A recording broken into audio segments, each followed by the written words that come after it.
je voudrais juste dire un mot pour les banques, parce que j'ai vu le thème des banques.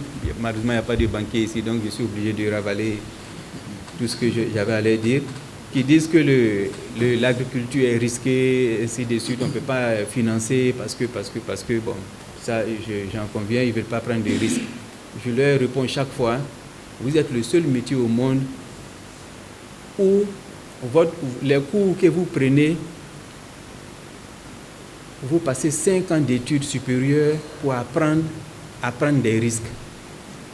Et dès que vous sortez de l'école, vous exercez votre métier en ne voulant prendre aucun risque.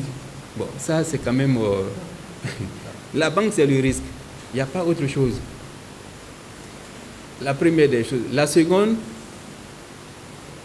chaque fois qu'on dit, j'ai dit, mais toutes les banques qui sont là, au moins chaque banque a un service des contentieux. On peut quand même aller au service des contentieux pour voir dans le volume des contentieux la part des agriculteurs qui sont venus prendre des prêts et qui sont en impayés. Ça, on peut quand même déterminer. Et je vous le dis, je sais que beaucoup de vous ne savent même pas, n'ont jamais entendu parler de la BNDA, Banque nationale de développement agricole, qui a été liquidée, a été liquidée par des impayés qui n'étaient pas dus aux producteurs, en tout cas aux agriculteurs. Avec le directeur d'une des banques à Soubré, qui ne veut pas faire des crédits aux producteurs, je lui ai dit, mais lorsqu'on enlève les dépôts des producteurs dans ta banque, dans ton agence à Soubré, il reste quoi? Ce n'est pas les fonctionnaires. Il y a peut-être 200 fonctionnaires dans la ville de Soubré, c'est peut-être même trop, avec les salaires de la fonction publique, quand vous voyez. Mais lorsqu'on enlève les dépôts des producteurs dans ces banques-là à l'intérieur du pays, il n'y a plus rien. À San Pedro, chaque semaine, il y a 2 milliards qui sont payés aux producteurs. Dans la ville de San Pedro, producteurs d'EVA, de café, cacao, par semaine, 2 milliards. À Bétier, qui est une bourgade, je m'excuse, ce n'est pas pour le débat, mais parce que c'est vraiment une bourgade, 500 millions par semaine sont distribués aux producteurs. Mais il y a quelque chose à faire. Et je vais juste raconter une anecdote pour clore sur le sujet du manque d'attrait du secteur agricole. Moi-même, j'ai fait l'expertise, un des directeurs d'une des plus grandes banques de Côte d'Ivoire. J'ai fait l'expertise de son exploitation agricole parce que son exploitation agricole lui rapporte 22 millions par mois.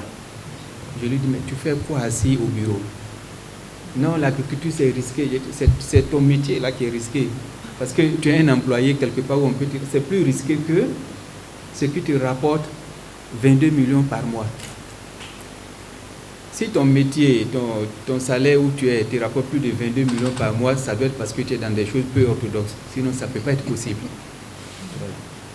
Et ce n'est pas parce que c'est une ferme dont il a exploité de son père. J'ai reçu au bureau une pharmacienne qui est venue me voir. Monsieur, je viens investir dans l'agriculture, je voudrais savoir si c'est aussi parce que, etc., etc.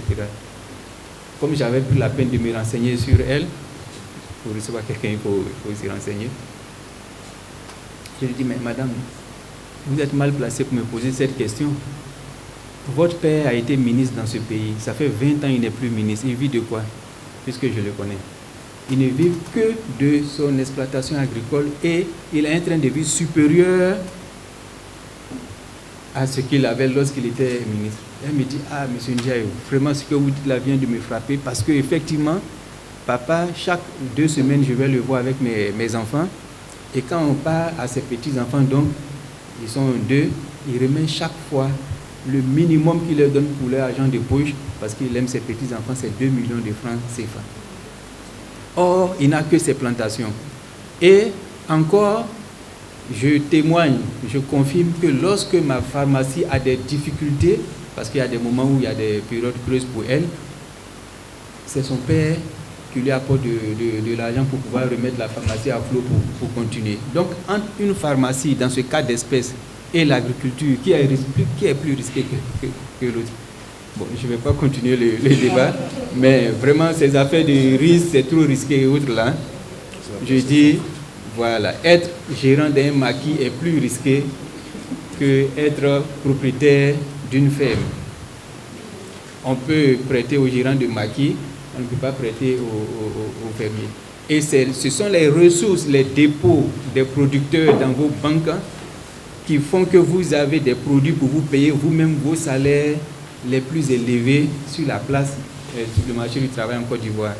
Si on enlève les dépôts des producteurs dans les banques, je parle de la Côte d'Ivoire, peut-être qu'ailleurs ça sera autre chose, mais en tout cas pour le cas de la Côte d'Ivoire, il ne va plus rien rester.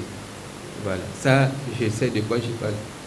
Donc comme ils ne sont pas là, je vais juste dire ça parce que je tenais à le dire, mais je ne vais pas développer. S'il y a des questions, on pourra revenir là-dessus. Investir pour le futur, anticiper, innover. Nous sommes le FIRCA.